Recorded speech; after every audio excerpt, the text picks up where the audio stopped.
Hello दोस्तों, welcome to back my channel. दोस्तों आज हम लोग पढ़ेंगे गोली दर्पण की वक्रता त्रिज्या आर तथा फोकस एफ में संबंध। ठीक है, इसका मतलब हमें ज्ञात करना है F is equal to 1/r। ये हमें प्रूव करना है, दिखाना है। ठीक है, ये फार्मूला हमें निकालना है। ठीक है, आज हम इस चीज को अवतल दर्पण से निकालेंगे। किससे? अवतल गोलीय अवतल दर्पण। ठीक है, तो देखिए इसको हम अभी मिटाएंगे। ठीक, उसको निकालने के लिए हम फिगर बना रहे हैं कुछ।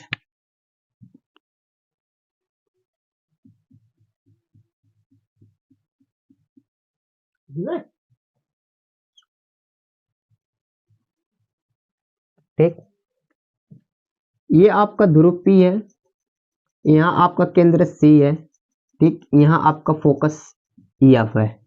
ठीक है, ये तो गोलीय दर्पण था। ठीक, अब हम एक रेखा मुख्य अक्ष के समांतर इस पे आपतित कर रहे हैं। ठीक है, स्टार्ट देखिए, अब एकदम ध्यान से देखिएगा। हम कोई एक रेखा, वो कौन सी रेखा, इसको हम नामकरण कर देते हैं AB। मतलब ये जो रेखा है वो AB है, यहां से आई है, बिंदु B पर आपतित हुई मुख्य अक्ष के समांतर।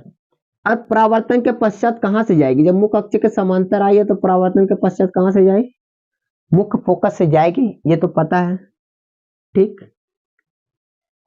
ठीक, अगर हम इस पे, इस बिंदु B पर अगर हम लंब डालें तो लंब कैसे डालते हैं हम आपको कल बताए थे। देखिए कि यहाँ जो सेंटर है, इसी से कोई भी रेखा किसी भी बिंदु पर अगर हम यहाँ से खींच दें तो उस पे क्या होता है? वो लंब होता है। ठीक, अगर हम यहाँ पे एक लंब डालें इस तरह से, देखिए,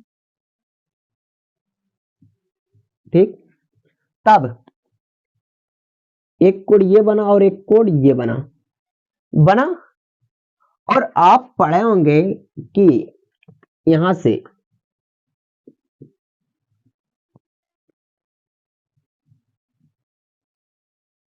हम पढ़े थे कि यहां से देखिए ये कोई समतल दर्पण था उस समय। ठीक, और यहां से किरण आपतित हो रही थी और टकराने के बाद परावर्तित हुई और बीच में एक अभिलंब था। तो क्या था? ये आपतन कोण और ये परावर्तन कोण, और आपतन कोण बराबर परावर्तन कोण हो रहा था। ठीक, उसी जगह बताइए ये आपतन कोण हुआ कि नहीं और ये परावर्तन कोण हुआ। आपतित किरण और अभिलंब के बीच को हम क्या कहते हैं? आपतन कोण। और परावर्तित किरण और अभिलंब के बीच को हम क्या कहते हैं? परावर्तन कोण। ठीक, यही चीज वहां पे है। ठीक, यही था। अब जब इसका मतलब क्या है, देखिए कोण ABC, कोण ABC बराबर है किस कोण के? कोण, ये कोण इसके बराबर होगा किसके नियम से? परावर्तन के नियम से। किसके नियम से? परावर्तन के नियम से। यानी कोण CBF किसके नियम से? परावर्तन के नियम से।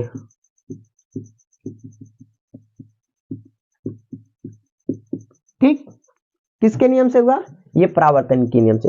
अब आप लोग एक चीज और देख रहे होंगे कि जो ABCF या P ले लीजिए। ठीक है, कुछ इस तरह की आकृति यहां बन रही है। देखिए यहां से यहां गई, फिर यहां से ये यहां आई, फिर यहां से यहां, इसी प्रकार की कुछ आकृति बनी। और इसका ये कोण और ये कोण बराबर होगा।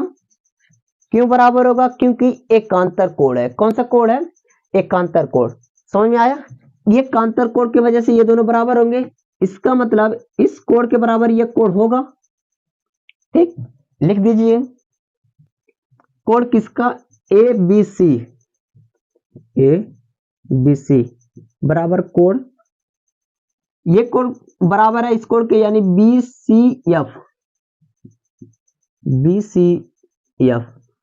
ठीक, ये किससे? एकांतर कोण से।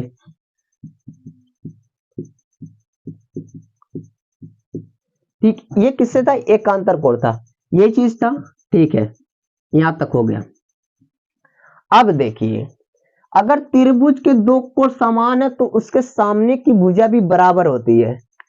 ठीक, ये चीज पढ़े हैं कि अगर त्रिभुज के दो कोण समान है, देखिए ये कोण, अब अच्छा इन दोनों से अगर हम इसको समीकरण 1 माने और इसको समीकरण हम 2 माने, ठीक, तो समीकरण 1 और 2 से ए बी सी यहाँ पे भी है, ए बी सी यहाँ पे भी है, यानी ये दोनों बराबर हुए कि नहीं कोण। इसका मतलब है समीकरण 1 हुआ 2 से इसके बराबर ये कोण होगा ना, कोण सी बी एफ बराबर बी सी एफ होंगे ना समीकरण 1 और 2 से।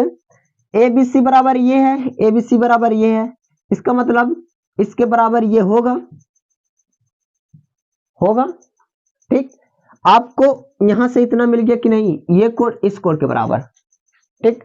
जब त्रिभुज के दो कोण बराबर हैं तो उसके सामने की भुजा, इस कोण के सामने की भुजा ये और इस कोण के सामने की भुजा ये, दोनों क्या होंगी, बराबर होंगी, ठीक। कैसे बराबर होंगी, देखिए यहां से देखिए, अगर ये त्रिभुज यहां पे इस तरह कुछ बन रहा है त्रिभुज, ठीक, ये कोण बराबर है, ठीक है। जब इन दोनों ये त्रिभुज के दो कोण बराबर हैं तो उसके सामने की भुजा ये और इसके सामने की भुजा ये भुजा और ये भुजा दोनों क्या होंगी, बराबर होंगी, ठीक। वही देखिए इसके सामने की भुजा ये, यानी सी एफ बराबर क्या होगा, सी एफ बराबर एफ बी, होगा कि नहीं होगा, होगा, समझ में आया ना। सी एफ बराबर एफ बी। देखिए अगर गोली दर्पण का द्वारक बहुत छोटा है, अब द्वारक क्या है, द्वारक का मतलब देखिए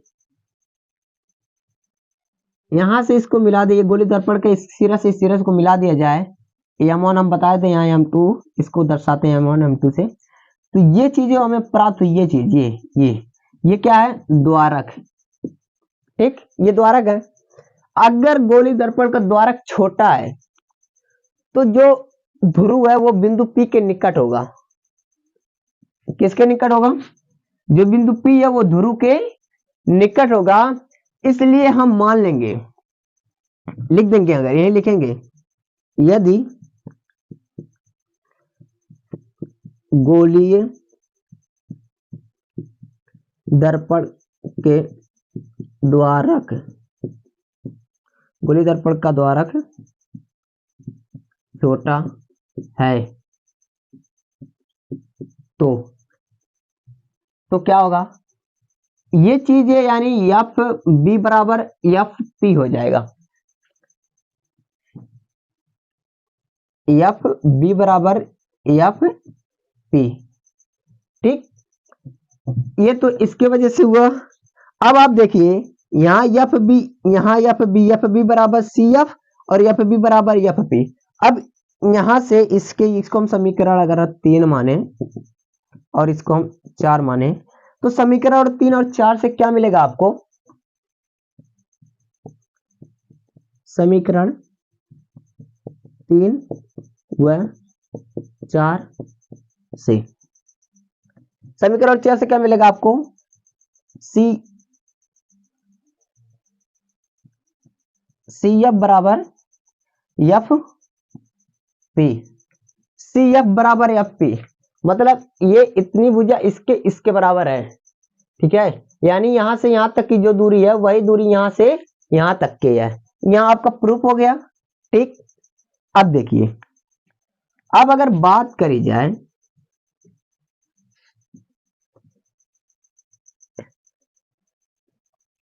कि जो C और P है, C और P बराबर क्या है, C F plus F P, होगा कि नहीं होगा, C F plus F P, ठीक, ये चीज हुई। अब देखिए जब सी एफ बराबर एफ पी के है तो इन दोनों को कोई एक मान लो, जब ये दोनों बराबर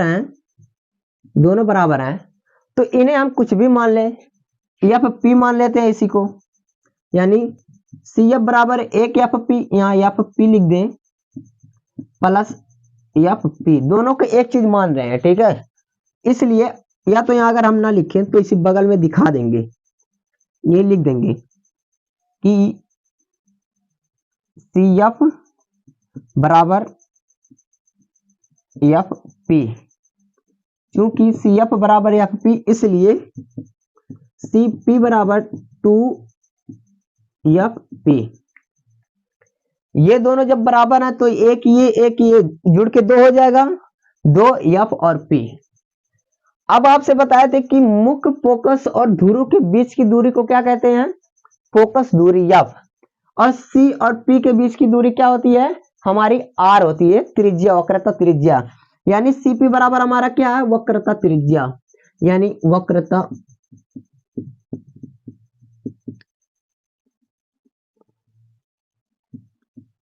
ये वक्रता त्रिज्या है सीपी, ठीक है, लिख दिए बराबर 2 है, 2 लिख दिए।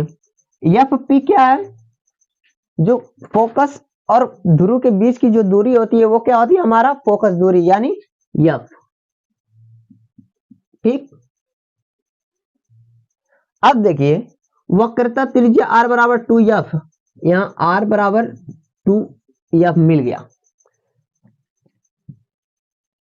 ठीक। अगर हम f बराबर लिखे तो क्या होगा, ये 2 इसके बटे में आएगा कि नहीं, यहां देखिए 2f में गुणे में है, जब बराबर की इधर आ जाएगा बटे में हो जाएगा। इसका मतलब f बराबर हो जाएगा 1/2 आर।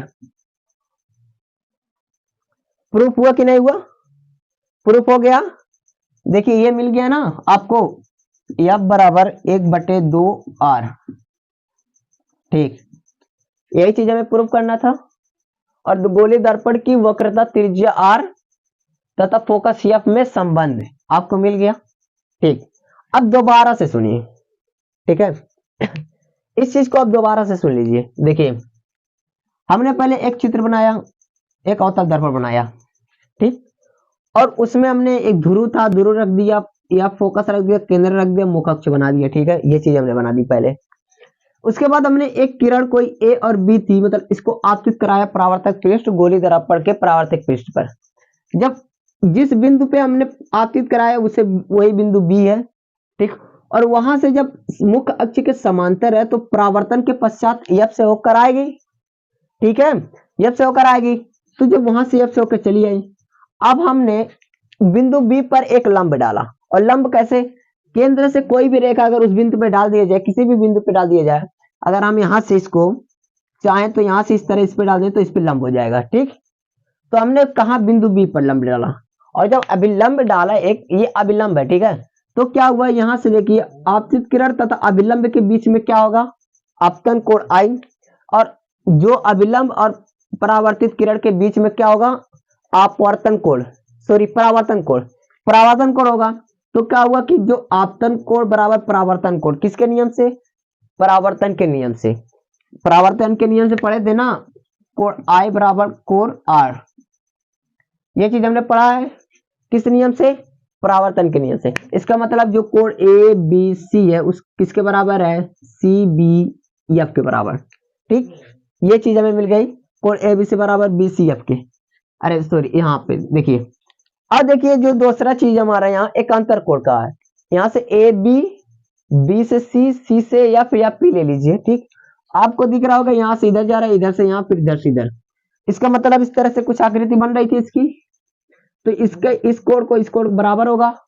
क्यों बराबर होगा, क्योंकि ये एकांतर कोण होता है और एकांतर कोण बराबर होते हैं, इसलिए हमने इसको बराबर कर दिया, ठीक है, इस कोण को इस कोण को बराबर कर दिए। अब हम देख रहे हैं कि जब ये कोण इस कोण के बराबर है तो इसके सामने की भुजा भी बराबर होगी, उसके सामने की भुजा हमने बराबर कर दिया। अब यदि द्वारक छोटा है, दर्पण का द्वारक छोटा है, दर्पण का द्वारक मतलब यही चीज, यहां से इसका ये चीज अगर छोटा है तो जो बिंदु बी है ना, ये ध्रुव के निकट होगा, ठीक, ध्रुव के निकट होगा, इसलिए हमने इस बी एफ बराबर पी एफ लिख दिया। देखिए सी एफ, सॉरी कहां पे है, बी एफ, एफ बी या बी एफ लिखिए बराबर एफ पी लिख दिया, ठीक है। इसी दूरी को इसके बराबर कर दिया, ठीक। उसके हिसाब से समीकरण यहाँ 3 हो गया और यहाँ 4, इन दो समीकरण से हमें क्या मिल गया, सी एफ बराबर एफ पी, यानी इसके बराबर ये, तो इसके बराबर ये, यानी यहाँ से इतनी दूरी इतनी दूरी के बराबर है। ठीक, यहाँ से जब हमको ये चीज मिला तो हमने समझ लिए, यानी CP बराबर होगा इतना प्लस इतना, हमने लिख दिया। और हमें पता है कि जब ये दोनों बराबर दूरियां हैं तो हमने इसलिए देखिए यहाँ पे चूंकि CF बराबर FP दोनों बराबर हैं तो हमने उसको एक ही चीज लिख दिया, क्या, FP। ठीक, यहाँ FP लिख दिया और एक यहाँ FP हो जाएगा तो 2 FP हो जाएगा। ठीक है, और CP हमारा क्या था, केंद्र और ध्रुव के बीच की जो दूरी होती है वो वक्रता त्रिज्या होती है, वक्रता त्रिज्या बराबर 2 है तो 2 लिख दिया। और जो फोकस और मुख्य फोकस और ध्रुव के बीच की दूरी होती है वो क्या होती है, फोकस दूरी होती है, उसे हमने F लिख दिया और फोकस दूरी को स्मॉल f से प्रदर्शित करते हैं। ठीक, उसके बाद क्या था कि यहाँ वक्रता त्रिज्या r को प्रदर्शित करते हैं, r बराबर 2f लिख दिया और f बराबर जब यहाँ से 2 हटेगा तो इधर बटे में आ जाएगा, यानी 1/2 r। यही चीज हमें प्रूव करनी थी और ये हमारा प्रूफ भी हो गया। ठीक है, तो आई थिंक ये चीज आपको अच्छे से समझ में आएगा और क्लियर ही होगा। ठीक है, अगर ये वीडियो आपको अच्छी लगी तो प्लीज वीडियो को लाइक करो, चैनल को सब्सक्राइब करो और बेल आइकन को प्रेस कर लेना। चलिए ठीक है, मिलते हैं नेक्स्ट वीडियो में, तब तक के लिए शुक्रिया, थैंक यू। स्क्रीनशॉट लेना तो ले लीजिए।